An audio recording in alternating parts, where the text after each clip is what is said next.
कि ये हो क्या रहा है। तो खावर गुमन साहब, एक तो ये है कि मुसवदा हमें मिला है ARY न्यूज़ ने, आई एम श्योर कि आपकी इस पर डिस्कशन हुई होगी।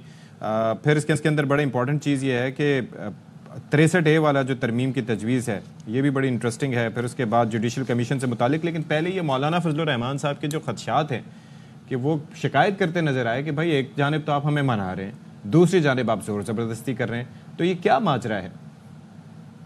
बहुत शुक्रिया जी। एक तो जो मुसव्वदे वाली बात है, मेरे ख्याल में अभी तक कोई मुख्तलिफ मुसव्वदे जो है ना मुख्तलिफ टीवी चैनल्स के ऊपर ब्रेक हो चुके हुए हैं। अच्छा, मुख्तलिफ जब तक एक मुसव्वदा हुकूमत की सील के साथ, हुकूमत की मोहरे तस्दीक के साथ हमारे सामने नहीं आता तो उसके ऊपर हम जो है उसको हुकूमती मुसव्वदा या प्रॉपर मुसव्वदा नहीं कह सकते। मुझे एक बात बताएं, जिस संडे को ये पास होने जा रहा था उस दिन कोई हुकूमती सील के साथ कोई चीज आई थी खावर गुम्मद? वो 2 दिन पहले जब मौलाना फजलुर रहमान साहब ने कराची में वहां पे सिंध के अंदर एक तकरीर की थी मीरपुर में, उन्होंने कहा था कि काले थैले के अंदर बंद एक मुसव्वदा, तो वो अभी काले थैले के अंदर बंद ही है मुसव्वदा। अच्छा खावर, ऐसा तो नहीं होगा कि ये जो मुसव्वदे गर्दिश कर रहे हैं इसके अलावा कोई एक नया मुसव्वदा आ जाए जिस दिन वोटिंग हो रही हो? मैं वही अर्ज कर रहा हूँ कि देखें, जब तक मुसव्वदा फॉर्मली कैबिनेट की अप्रूवल के साथ एक जो है जो नेशनल असेंबली या सेनेट के ऑफिशियली एजेंडे के ऊपर वो प्रॉपर नहीं आता, उस वक्त तक हम तजावीज़ कह सकते हैं, रिकमेंडेशन कह सकते हैं जो मुख्तलिफ अतराफ से आ रही हैं। मुसव्वदा फॉर्मली वही होगा जो एक जब फॉर्मली उसको हुकूमत पेश करेगी कैबिनेट की अप्रूवल के बाद। ये मुख्तलिफ तजावीज़ मुख्तलिफ अतराफ से आ रही हैं, वो देखते हैं कि फाइनल क्या इसकी शेप बनती है। अब आते हैं मौलाना फजलुर रहमान साहब के जो खदशात हैं, कंसर्न्स हैं। रात में यही स्टोरी हम काफी लेट नाइट फॉलो करते रहे। खबरें आ रही थी कि उनके जो लोग हैं काफी परेशान हैं। अच्छा, आपने देखा होगा कि वो कामरान मुर्तजा साहब ने रात को कल शाम को सेनेट के अंदर एक तकरीर भी की थी। उससे पहले जो BNP मैंगल ग्रुप जो है उनकी नसीमा साहब है, उनकी तकरीर भी आपने सुनी होगी सेनेट के फ्लोर के ऊपर उन्होंने की कि जी हुकूमत जो है हमारे साथ को अच्छा नहीं कर रही। तो ये तो वो हकायक हैं जो ये लोग बयान कर रहे हैं कि जी ये मामलात हैं। और रात को लेट नाइट ये भी हुआ क्योंकि आप दोनों ने सुबह सुबह प्रोग्राम करना होता है तो आप तो जल्दी से आपको सोना पड़ता होगा ना जी ना। वो रात को बिलावल भुट्टो जरदारी साहब और मोहतरम प्राइम मिनिस्टर साहब दोनों पहुंच गए तो काफी लेट बैठे रहे। और जो खबर आई है वो यही, मौलाना साहब ने ये कहा कि आप हमसे प्यार मोहब्बत के दावे भी करते हैं और आप हमें ऊपर से मारते भी हैं, तो ऐसे तो नहीं करें ना, एक काम कर लें, या हमसे प्यार मोहब्बत कर लें, तो हम तो ज़ाहिर है प्यार मोहब्बत करने वाले लोग हैं, अगर मारेंगे तो वो फिर प्रेस कॉन्फ्रेंस के दौरान कहा जी अगर आप हमारे साथ बदमाशी करेंगे तो फिर हम बदमाशी का जवाब जो बदमाशी नहीं देंगे। ये एग्जैक्टली वर्ड्स थे मौलाना के। मैं अपनी तरफ से यही वजह थी कि वजीर आजम खुद गए, वरना तो हम देख रहे थे मोहसिन नकवी साहब जा रहे थे मौलाना से मिलने, आजम नजीर तारड़ जा रहे थे। So this is the reason खबर। काफी सीरियस मामला हैं। रात जो बदन बोली या बॉडी लैंग्वेज अगर मौलाना फजल रहमान साहब की देखें, रात को जो प्रेस कॉन्फ्रेंस उन्होंने PTI के साथ मिलके की, PTI वाले थोड़े से वो मतलब रिलैक्स थे, लेकिन मौलाना साहब जो है वो काफी गुस्से में थे। अच्छा। और वो काफी सख्त उन्होंने बातें की। अब दिन चढ़ा है नया, अब देखते हैं कि आज दिन कैसे मामला होते हैं, क्योंकि पहले नेशनल असेंबली का सेशन 11 बजे का टाइम दिया था, अब शाम को 6 बजे का हो गया है।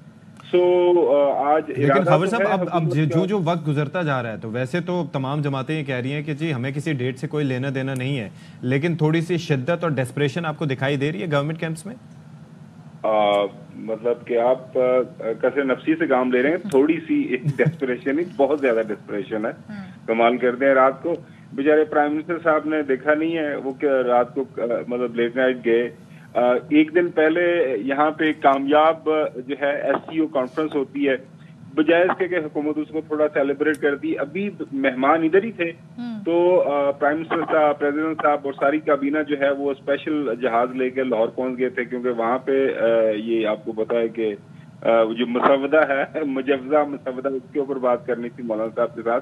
तो काफी डेस्परेट है हुकूमत। बिल्कुल आपकी बात 100% दुरुस्त है कि वो जो 25 तारीख है उससे पहले जो है वो ये उनकी कोशिश है कि ये काम हो जाए। और उससे अभी पहले तक कितना पहले वैसे नोटिफिकेशन आ सकता है नई चीफ जस्टिस की तैनाती का?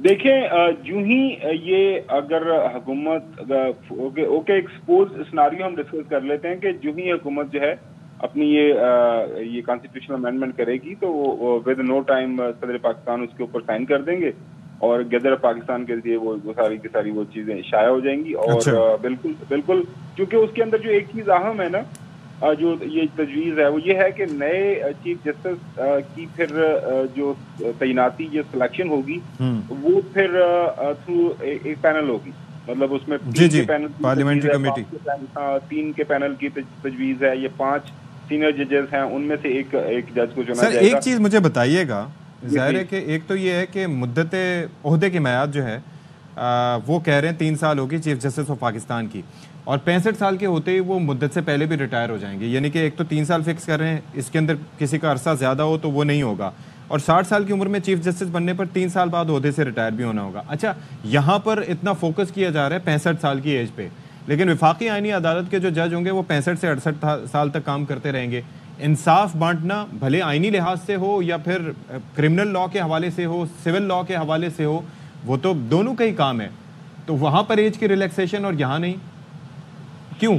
बड़ा अहम आपका सवाल है, और जो आप पूछना चाह रहे हैं मैं वही आपको बता रहा हूँ।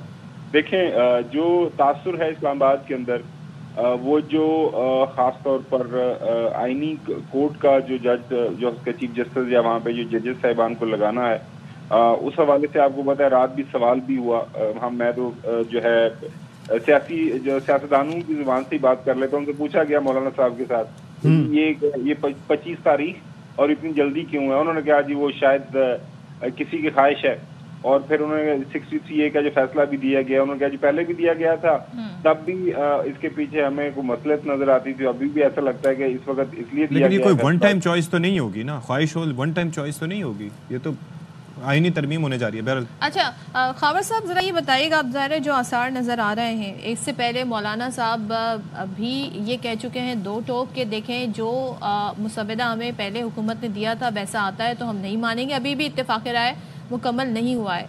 फिर जो इनके गिले शिकवे हैं वो हमारे सामने, क्या मौलाना के बगैर आईनी तरमीम के लिए नंबर्स पूरे कर लेगी हुकूमत? और क्योंकि अब तो ये भी है ना कि 63A के फैसले के बाद कि भाई अगर पार्टी के जो सरबराह उनकी हिदायत के खिलाफ भी वोट दिया और वो वोट तो काउंट हो जाएगा, so is it a possibility? $1 million question है। ये गुज़िश्ता रात, ये जो रात गुजरी है ना, उस रात की जो सबसे बड़ी स्टोरी ये चल रही है कि मौलाना की अपनी पार्टी के अंदर एक ग्रुप बन गया।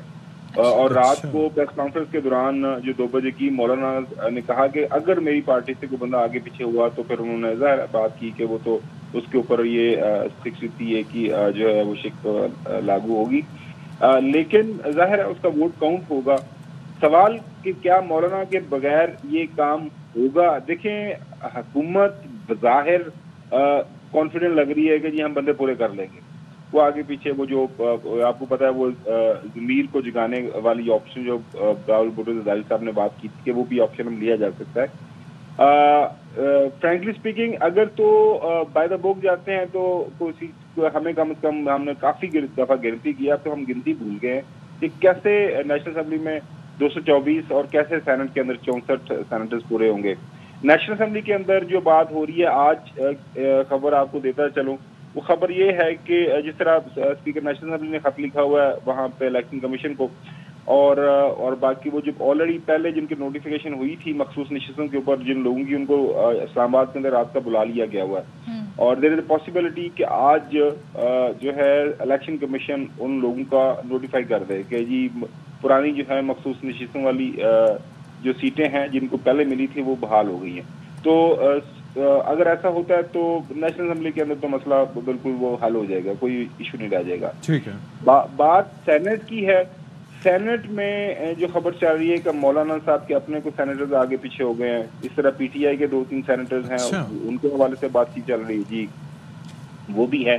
सो हुकूमत जाहिर है अगर वो बिल लेके आएगी, अगर पेश होता है वो जो तो उसी टाइम पेश होगा कि यानी कि बैक चैनल डिप्लोमेसी भी चल रही है भरपूर तरीके से जी। आप अगेन सतीश साहब बड़े अच्छे आप सिलेक्शन ऑफ वर्ड्स करते हैं, बैक चैनल डिप्लोमेसी तो बिल्कुल चल रही है जी, बैक चैनल डिप्लोमेसी चल रही है। और जाहिर है आज सैटरडे का दिन चुना गया है, कल संडे को भी, तो वीकेंड दोबारा से इस्तेमाल हो रहा है, तो इसका मतलब है कि हुकूमत का इरादा है। चलें, thank you so much for being with us ji.